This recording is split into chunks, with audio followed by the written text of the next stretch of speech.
The region of Ural Mountains in Russia is still largely unexplored. The weather is cold. It is home to a number of nature reserves, which are not at all populated. There are no roads, no infrastructure of any kind. So it's not a surprise that only in recent times, photos and footage of the megaliths of Ural are now available to us. And in this video, we will present a very short overview of some of the megaliths. It all began with some tourists who by chance found some blocks with very right angles, having a badly beaten shape, just out in the wild where no civilization has ever been, according to the official Russian history. Not only do a large number of these blocks have many right angles, but moreover, they are perfectly polished. Only the surface that has been exposed to the erosion on the outside has been overgrown with this green moss. And the surfaces that were inside, that were somewhat protected from the weather erosion, those are so smooth that the green moss didn't have anywhere to stick. It could not cover those areas.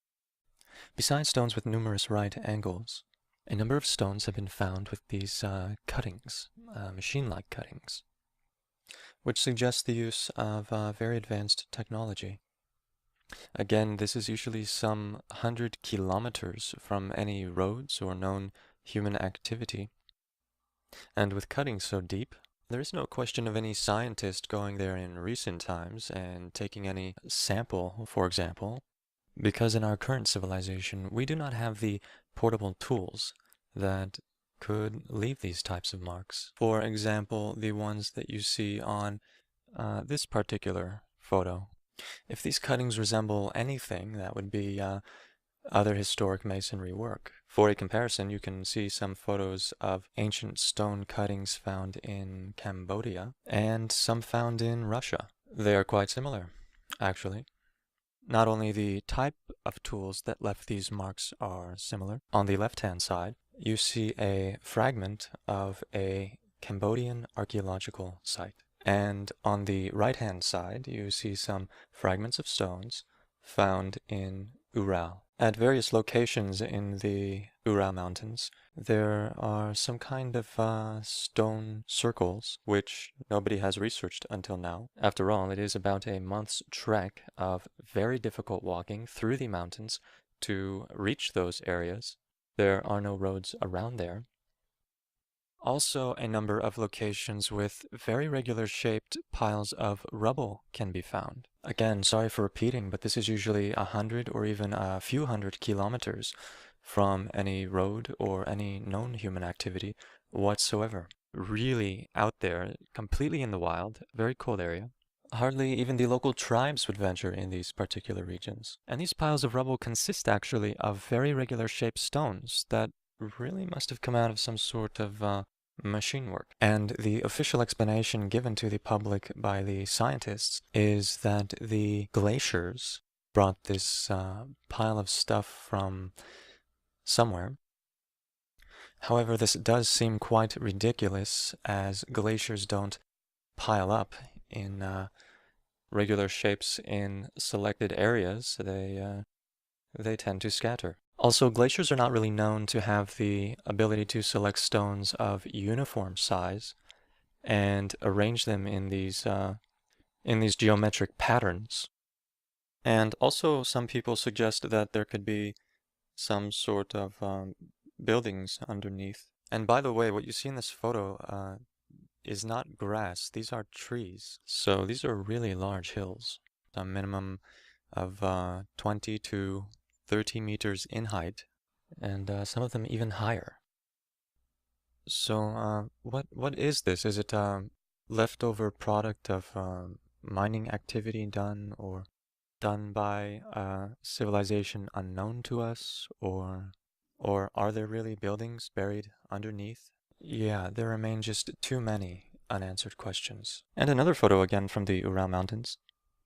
Besides the beautiful rocks in the front, if you look at the mountain range in the back, one of the peaks is actually black. and it has quite a regular shape. Actually, this is a black pyramid made out of quartzite. A number of researchers have attempted to get nearby. However, many of them tell these stories of meeting strange entities, even in broad daylight, some of them. And these entities, they did not advise them to get near to the pyramid, and that is why it is still largely unexplored. And here are a few more photos of this black pyramid made of quartzite. This material itself has very peculiar qualities. It has a tendency to store static electricity and release it into the atmosphere only when certain conditions are present. You can see some kind of entry at the foot of this pyramid. It is said to be some kind of mine, maybe. However, Nikolai Sabotin, the gentleman you see lecturing on the subject, well, he did his best to find any information on any mining activity. However, nothing like this has been recorded anywhere in the region nearby for the last couple hundred years. So that entry inside is also a mystery. And now we are off to the next destination. This megalith is a large wall. It is the height of a 12-story building, and its sites point directly to the north and the south. The location is called Chotovoy Gorodishti.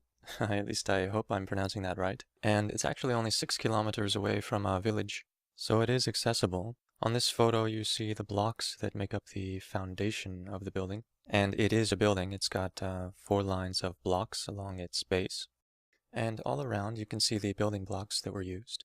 In the construction, they're very well shaped, having a parallelepiped kind of form. So there is no question of some strange geological formation. This is a wall made of regular shaped stone blocks. Around the wall you can see some things similar to this one here on the photo. Megalithic structures looking like entries to some sort of underground tunnels or something like that, which still have not been excavated to this day. And we are off to the next archaeological site. This one is called Popov Ostrov in the same district of Russia. Popov Island is the translation of the name. And one can see a number of stones that bear signs of human activity. For example, you can see here a row of steps, a staircase. Obviously, this is not a natural phenomenon. However, nobody knows of any civilization that has ever lived around here. And please pay attention to the picture on the bottom right with the round holes there. Very similar types of holes have been observed on megalithic sites all over the world. And all of these sites are badly damaged, as if by a war or some kind of military means. And on to our next destination, an archaeological site that has been discovered actually in the autumn of 2013. The name is Gornye Ashoria. It means Upper Sharia. And what is very remarkable about this site is that until now, Baalbek was famous for having the biggest megalithic stones known to us. Actually, now the situation has changed because the stones in Gornye Ashoria would be roughly 10 times bigger. By visiting there, one really gets the feeling that these stones were soft when placed next to each other. And again, very similar to the previous site, there are these tunnels that, well, nobody knows where they lead, but they are around the structure. And another parallel with the Peruvian megaliths are locations with molten stone. The stone appears as if melted. However, nobody can explain exactly how that happened. And by the way, since we're talking about molten rocks, let's go to Sodom and Gomorrah, the legendary cities. That's what you see here on the screen. Let's see if we can find some parallels, because this is a site where there are molten stones as well. At some locations, the stone is melted down to 50 centimeters deep. You can just imagine what kind of temperature there must have been to melt these stones so severely. Those of you who are familiar with the Bible probably remember what the God did to Sodom and Gomorrah. Well, he destroyed them by throwing fire and sulfur from the skies. This is what the Bible says. And a modern excavation done some 10 years ago really did find balls of sulfur that have literally bombed the city from above. Now, the interesting thing about these sulfur balls, you can see them on the photo, they're kind of white, and they leave these kind of circular holes, these damaged areas in the stone. Well, the purity of this sulfur is above 90%, while in nature, sulfur is found to have a purity of only 30 to 40%. So obviously, this sulfur that rained from these skies was a technologically produced substance. The entire area of Sodom and Gomorrah is just full of these white balls. And this is a very important artifact, actually, of an ancient weapon that was used. And by the way, the round formations from Ural, if you remember them on the screen, it's more likely that they had a similar origin. Although the official science says that every stone that has a round shape carved into the stone is some sort of sacrificial vessel for holding the blood of the victims. However, there is no factual evidence to support such statements. So despite them telling us this, we see in this case destroyed structures. We see similar signs of damage, and we can see these parallels with sites all around the world. South America, Sodom and Gomorrah, and Ural. So the version of the story that these are actual traces of ancient weapons has more factual support. And if you look at the photos on the screen, you will see locations from all around the Earth, and you can see they have similar damages.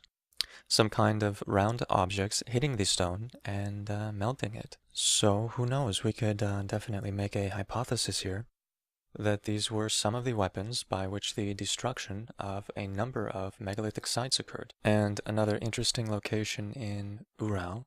What is this? Is this a natural formation? Or maybe when the rocks were still soft, one of the giants, which the legends tell us of, stepped there maybe? We don't know.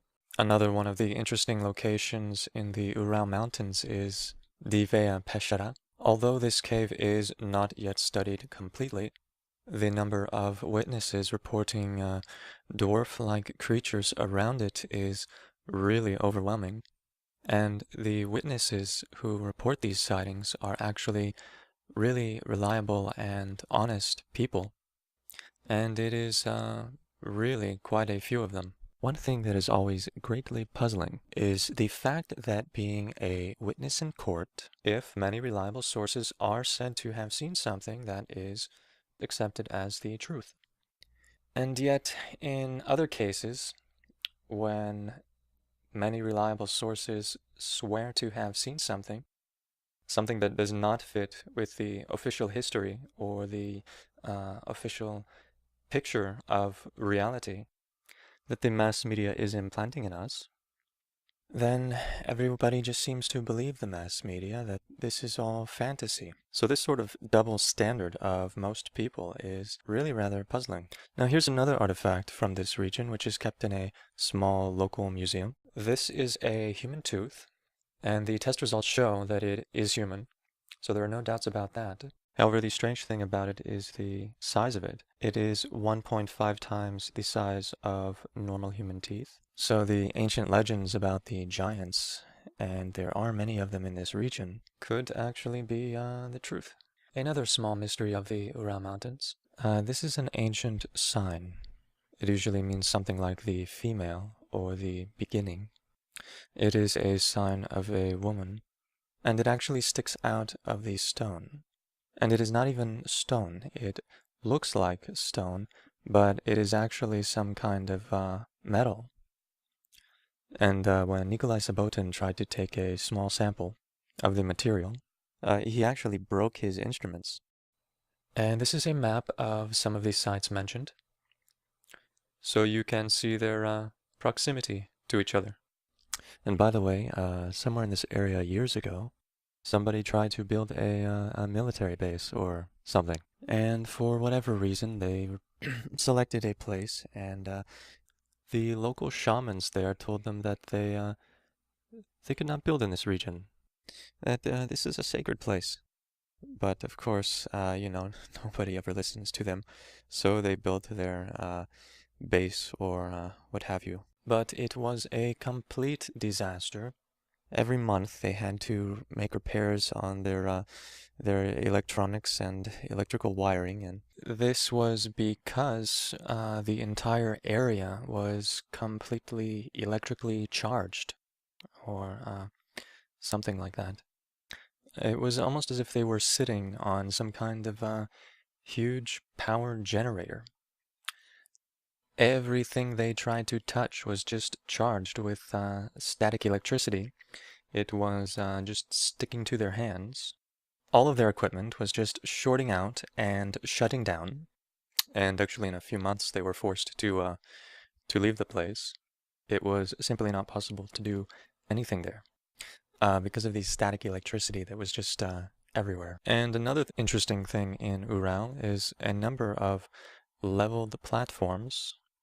They look as if someone has cut the top of the mountain and leveled it into a flat platform. And these are the size of, let's say, 4 football fields. And the platforms are not only perfectly leveled, but they are also completely cleaned of any large or medium-sized stones. And unfortunately, the photos of these platforms are not very clear. But still, if you pay attention, you will notice something. And here's our next destination. It is a gigantic wall, and it is called Arahalsky Shaitan, in the districts of Chelyabinsk, again in the region of Ural. But here we have ongoing archaeological work. The style, you can see, is very similar to other locations shown. And this wall is 80 meters high, which is something like a 30-story building. And in some places, if you stand at the top and look forth from this wall, the view is simply amazing. It's completely breathtaking. That's how people describe it. Well, thank you for listening. We hope this has been interesting for you. You can find some other unique videos on the New Earth channel. And by the way, most of the information in this video has been taken from a researcher named Nikolai Sabotin. The first link you will find in the video description is a link to his lecture. And what we present here is hardly a fourth of the information he gave. So those who are interested really can learn much more from the Russian original. Thank you.